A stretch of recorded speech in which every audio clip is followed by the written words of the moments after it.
Welcome back. Welcome back, ladies and gentlemen. It is the King and I Life podcast with your Yes. boys, Soul Touch of the Poet, and my brother in this house. Son Soul Lex. Ladies and gentlemen, we are going to jump back in the conversation about can we have true change in America, the United States, without a revolution? We last left you talking about the three branches of government and how, Son Soul Lex said it was a three-ring circus. I said it was a four-ring circus. But, you know, look here. You know where to find us, so we don't need to run that down. We don't need to run it down. We don't need to run it down. So we just gonna jump back into it, man. Let's get into it, man. Let's go. All right. So it's raining real hard outside right now. Can you hear that? Yeah, I can hear it. you got sound effects out there. That's what's up. Dang it. Well, I apologize to the audience for that, but I need some sound effects out here, you can't stop Mother Nature. right? Okay, so what is the purpose? Meaning, businesses have visions, mission statements, and goals. What are these for the United States? So I took the time to look up the mission statement of the United States. Oh, this should be This is interesting. this is what I found online. I'm not saying this is what it actually is, but this is what I found. All right. We, the people of the United States, in order to form a more perfect union, establish justice, ensure domestic tranquility, provide the common defense, promote the general welfare, and secure the blessings of liberty to ourselves and our prosperity, do ordain and establish this Constitution for the United States of America. Um, when it comes to that question, what are your thoughts? Uh, they got me at a loss on that one. I'll be honest with uh, you. It sounds very politically correct. I can agree. I can agree. I can't say I agree with the statement though, but it sounds politically correct. I'll say this. um, without being too racially separative when I make this statement, because this can go down a rabbit hole that I do not want to go down. Um, if this is accurate, when it was written, it probably held a lot of weight. Right. But as the decades and centuries have passed, and we get to the year of 2021, where we are currently at, this mission statement is obsolete almost. Um, and I'm gonna pick it apart real quick. Perfect Okay. union depends on whose definition of perfect. Um, everybody has their definition of perfect when it comes to the United States, especially when you compare it to other countries who whose citizens are less fortunate than ours. Um, establish justice, that has been a task in itself for a very long time. Um, ensure domestic tranquility. I would say that as a whole, the most of us do enjoy some domestic tranquility. I mean, we do have rights that are there that we all um, can enjoy without without anybody oppressing us. Those are certain rights, though. Um, common defense. Yes, we definitely have common defense. We are overall as a country, I will say we are well protected. General welfare. There are too many people out there who are struggling mentally, financially, and whatever else. Secure the blessings of liberty to ourselves and our posterity. That needs some work in this country as well. Um, ordained and established the Constitution. It's been established, but it has flaws. So that's what I got. All right. Well, I don't exactly have the list in front of me. So I'm just going to try to run it down the best I can. Um, I want to say at one time, maybe, things were maybe a little bit equal to a certain extent, of course. Mm-hmm. But I think as time has gone on and the country has gotten older, where people can find the loopholes, they have taken strong advantages of the situation. Mm-hmm. Uh, I do feel the country is we're more protected from outside entities than we are from inside entities. Meaning there are certain branches of our government I feel that aren't exactly looking out for the best interests of the people. Again, when it comes down to big businesses and things along that line, we pretty much know that they stuff the pockets of certain politicians to get what they need done. Um, I don't know, man. It's just one of those things again where you tell us that the playing field is even, but in all actuality, we know that it's not. Mm. Do we have certain liberties and certain rights that other countries and other citizens don't have? Yeah, we do.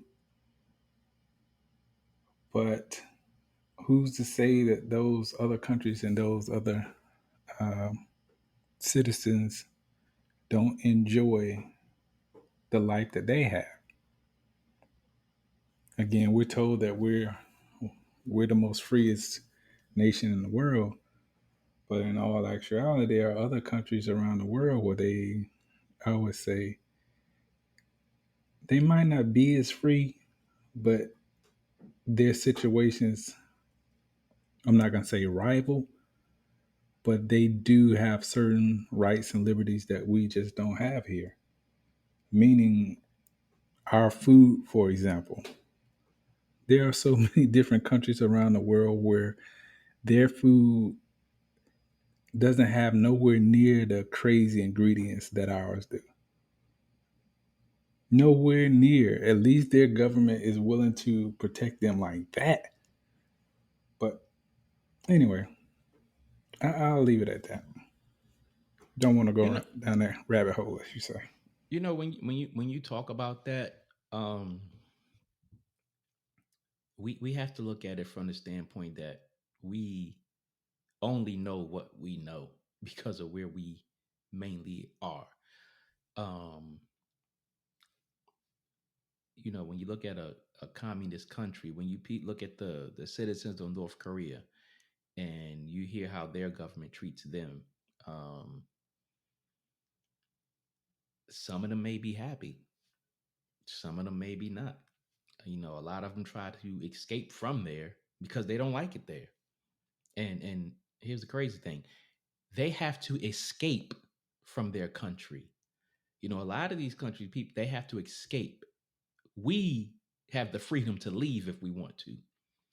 Um, we have the freedom to give up our citizenship if we want to. A lot of people don't have that freedom. Um, you know, and just to make this short and get off, let's move on.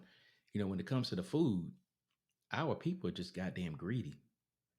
And unfortunately, that greed, when it comes to our food and how it's mass produced and all that, that greed mindset, it tarnishes every aspect of our society in the United States.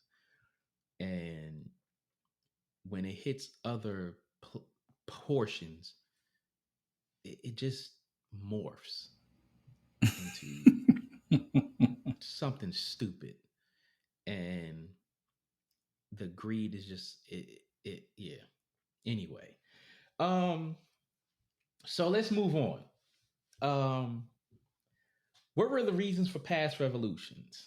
The first thing we're going to talk about is economic situations, and we know for a great part of time in this country that involved slavery. I'm gonna let you jump on that first. All right. Well, um, when it comes down to slavery, we know that that was the benefit a certain particular group of people.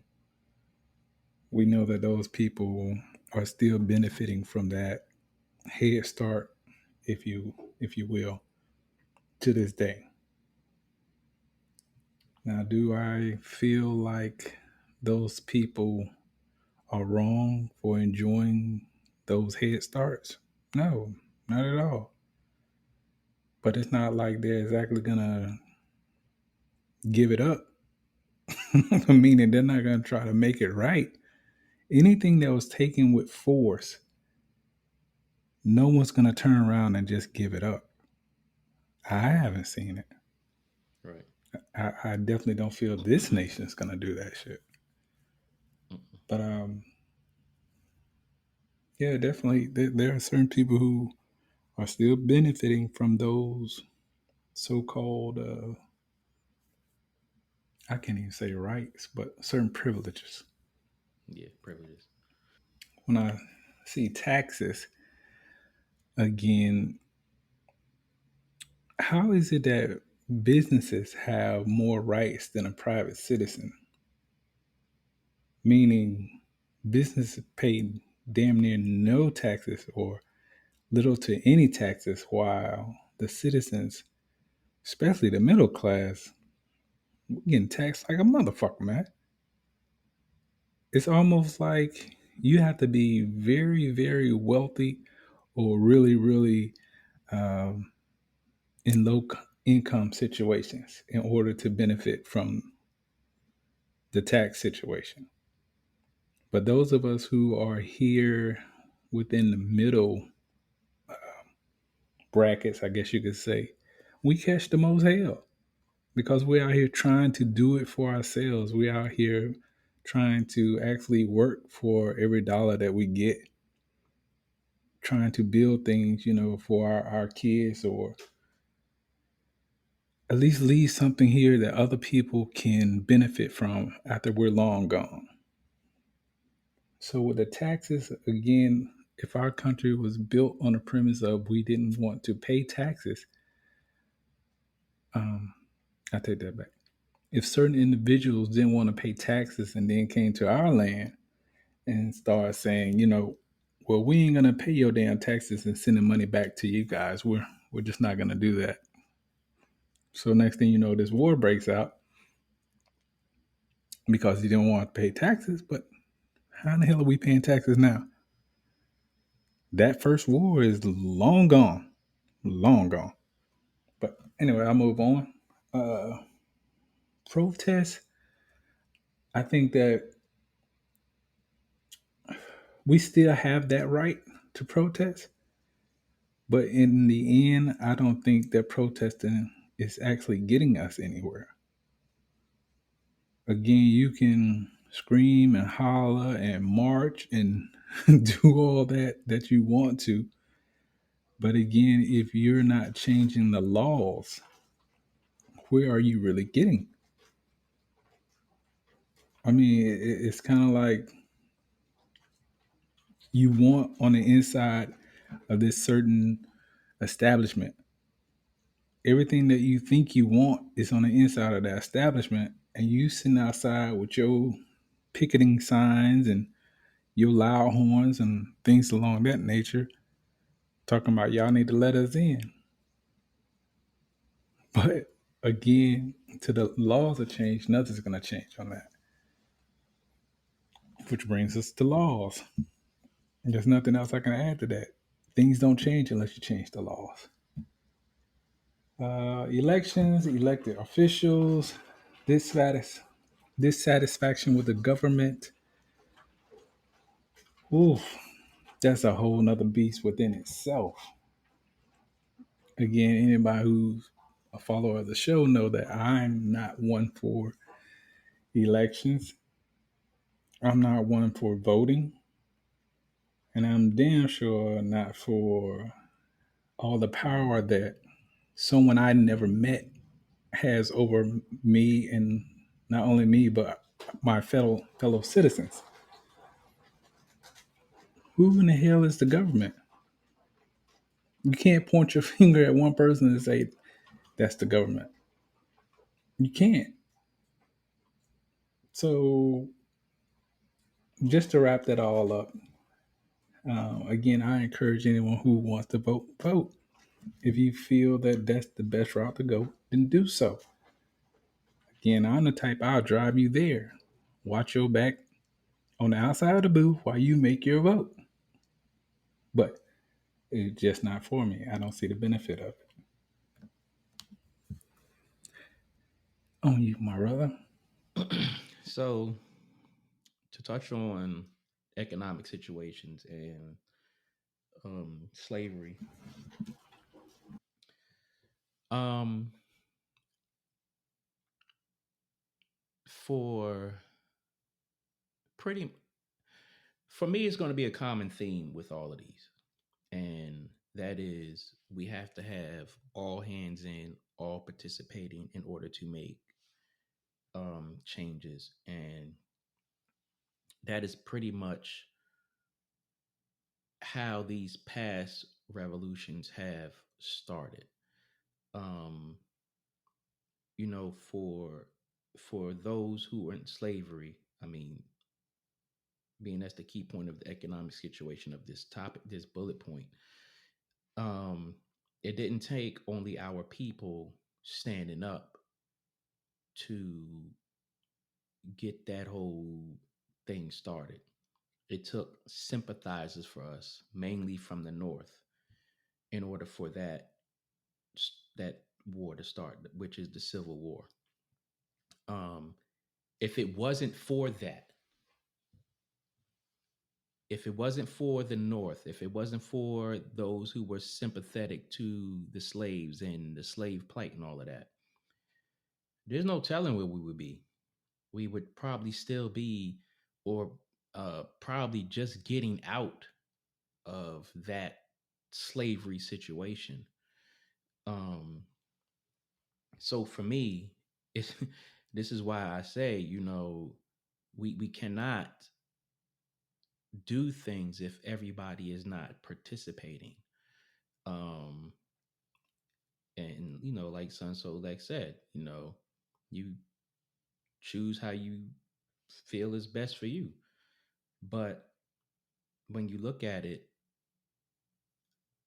our people are not in a position to start a revolution like that for that economic and make a lot of change. Um, to this day, there are a lot of economic struggles, but a revolution is not going to solve it. Back then, yeah, because things weren't as sophisticated and intertwined as they are now. So, that's where that is. Taxes. We do know that came um that the result, the Revolutionary War was a result of that. Especially up in Boston with the Boston Tea Party. They ain't want to pay taxes, so they threw the tea in the water. And you know, Great Britain wasn't feeling that. So that started the war. Um so but again, back then that was easy to come about because it was a different time. It was, the the laws of every land were not as established as they are now. Um, will there be another war or revolution over taxes? Hell no. There'd be a lot of people complaining, griping, whining. Hell, I gripe and whine about taxes. Um, but I think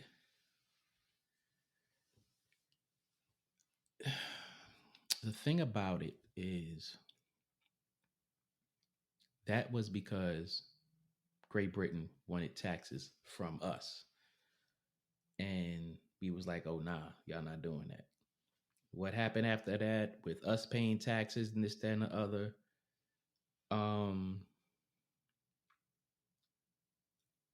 Governmental spending and all types of other things are probably the cause of that. You know, it's unfortunate that corporations pay little to no taxes.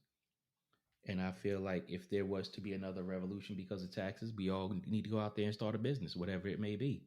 That way we can all enjoy business taxes. Protests. We know through the civil rights era and all of that. We had protests, just for equal rights.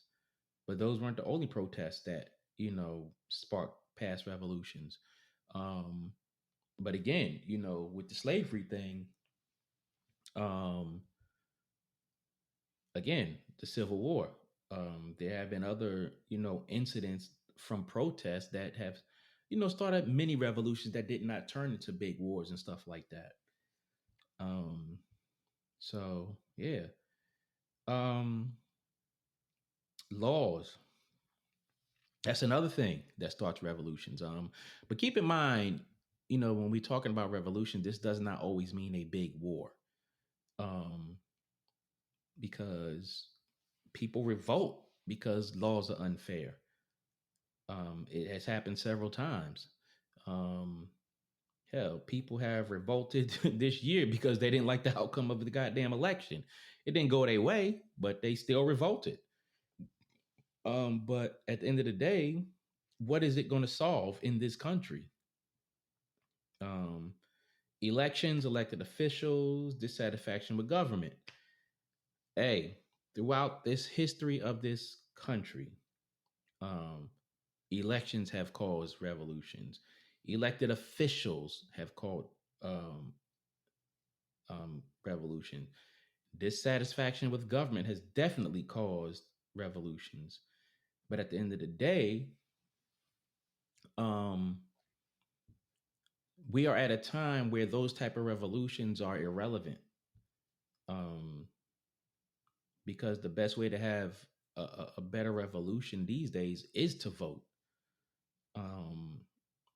Sun Tzu said he doesn't, he's not with the idea of, voting for somebody that he don't know and this, that, and the other. I think the thing about it when it comes to elections, elected officials, dissatisfaction with government, voting, and all of that, no matter where you are on this planet, you have to get to know who the hell you are expected to represent you properly. And that goes with any country, because if not, what are you going to do? Like, you can't, we literally cannot country hop in order to find a suitable place for us to be if we don't get to know who the hell is in power or trying to be in power. And when you know who the hell is trying to be in power, whatever the case may be, then you have the right or the enough information to say, I don't like that. I don't like this person. I want this other person to do it. And this happens globally, not just here. But since we're talking about here, that's what I'm gonna focus on. So that's my wrap up when it comes to past revolutions. It's just a matter of, we have to make an effort to do things in a manner that sends a message, a clear message to the powers that be, to let so the people can know, hey, this is not what we're for. But my opinion, this country as a whole has been too relaxed when it comes to politics. Back in the day, from what I learned, um, people were more active, and because they were more active, things were more definite. Now that people are less active, it's like, hey, shit, we could slip this through, and hell, who the hell cares? They're not paying attention, or they're, you know, running for the person who's most appealing to them and stuff like that. So I'll leave it at that. I'll say this. Just name a few countries around the world that don't pay taxes, right? We got Bermuda, Monaco, the Bahamas, Andorra, and the United Arab. The citizens don't pay taxes. But the Bahamas, they recently just changed that. I want to say like 1 or 2 years, where they invoked a vax tax. But again, these are very well known countries. These are pleasant countries. So if they can do it there, why not here? Meaning, I'm just asking a question. If we're supposed to be one of the most wealthiest countries in the world, why not here? I think I think they can get away with it because a lot of their income is from tourism. Um, United Arab Emirates, that's a big oil country, so they getting paid. So they, and then a lot of their citizens are wealthier than ours. So they really don't need to collect taxes from their people. Um, that's just like the Bahamas and a lot of those countries that you named. Um, yeah, they get a lot of. I mean, they get their money. The problem with the United States is we deal with so much nonsense with inflation and all taxes, just all this other nonsense that goes up every year, every year, every year. And you it is it just goes back too far with the nonsense is why we pay taxes and why they're getting higher every year. It's just like if you're spending billions of dollars on the defense budget, where's that money coming from? It has to come from the people. Um Bahamas, they don't have a big defense budget like ours. Um, so of course they're not going to be collecting taxes like that. Like that's crazy.